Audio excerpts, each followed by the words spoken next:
The history of the Democratic and Republican parties is a complex one. In fact, the two parties were once one party. In 1792, the Democratic-Republican Party formed up under the leadership of Thomas Jefferson, who would eventually become the third U.S. president. It opposed the Federalist Party, led by John Adams, who became the second U.S. president.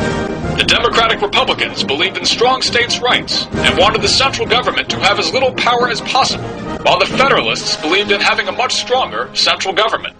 The Federalists obtained most of their support from New England, with their biggest support from businesses, urbanites, and the rich, while the Democratic Republicans had their strongest support in the South and West, with their biggest support from farmers and the lower classes.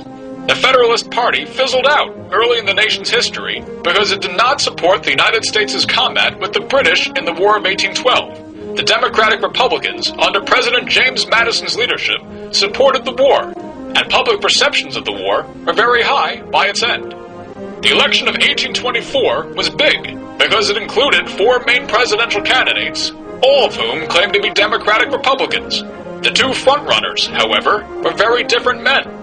Andrew Jackson, like his forebears, favored a small central government approach, while John Quincy Adams favored the strong central government approach, carrying over the Federalist beliefs of his father, John Adams. Right after Adams' victory in the 1824 election, the Democratic Republicans split up. Jackson went on to form the Democratic Party, which favored small government.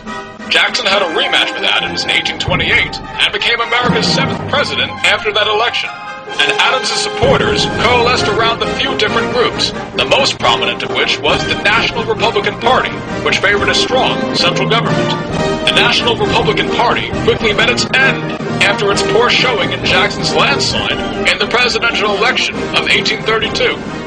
The Whig Party then formed out of a coalition of former National Republicans and Southern Democrats who set aside their different ideas on the sides of government to oppose President Jackson's policies, especially Jackson's use of presidential vetoes to gain what they viewed as increasingly excessive power over Congress.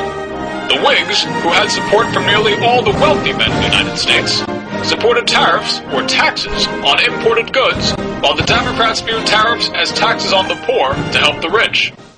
The country's growing polarization over the moral, legal, and economic implications of allowing slavery in new American territories led to the formation of the Republican Party in 1854, which took a strong anti-slavery stance.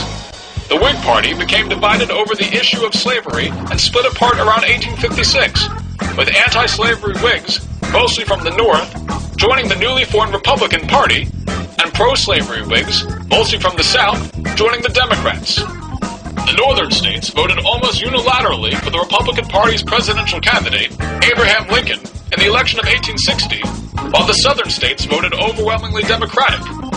Immediately after the Civil War, with African-American men now able to vote due to the Civil Rights Act of 1866 and the U.S. Constitution's 15th Amendment, Republican presidential candidates received electoral votes from the majority of the southern states holding elections in 1868 and 1872. With what became known as the Jim Crow laws, major voting restrictions were then placed on African Americans in the southern states. In each presidential election from 1880 to 1924, the states that were east of the Rio Grande and completely south of the latitude of 3630 North voted Democratic in almost every presidential election.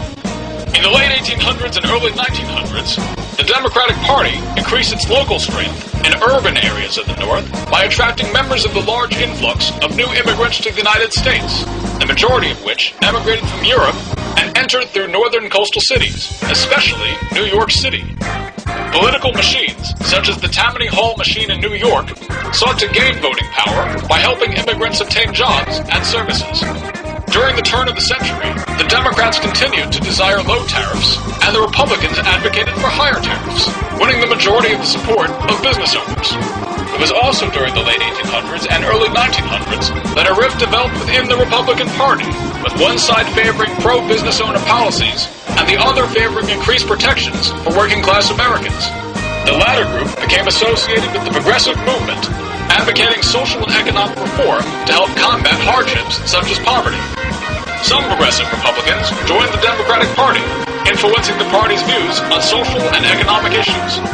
While the majority of the country, including most northern states from the Civil War, voted for Franklin Delano Roosevelt, a Democrat, in the presidential elections from 1932 to 1944, this should not be considered a regional realignment of party strength, because national unity was heightened due to the nation's efforts in World War II and in recovering the economy from the Great Depression.